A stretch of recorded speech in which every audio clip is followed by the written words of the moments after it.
thinking about resilience as a process, I would suggest there's three areas to consider. And the first of these is appraisal.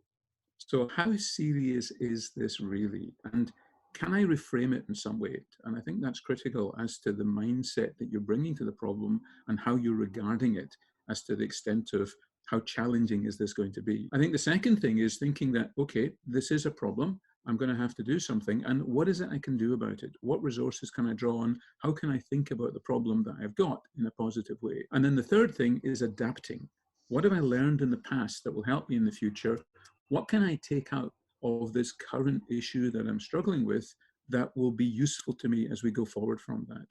So thinking about the three different steps to that process, if you like, again, there's three different ways we can handle it by using our cognitive, our emotional, and our physiological capabilities, our thinking, our feeling, our doing skills, if you like. What is critical is having perspective.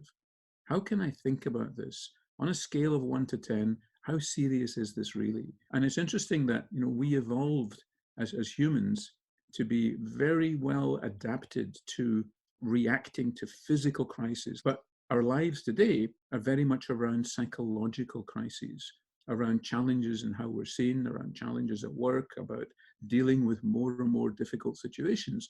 So having the ability to use the mind to rethink how important these are is hugely beneficial.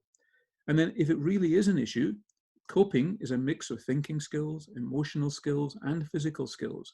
And one critical aspect of that is having a sense of purpose. And then the final key point there is about physical resources. And then the other thing not to forget is about relationships. And we're social animals. Being around people has physical benefits for us, but they also provide emotional support, they can provide thinking support, and they can provide practical support.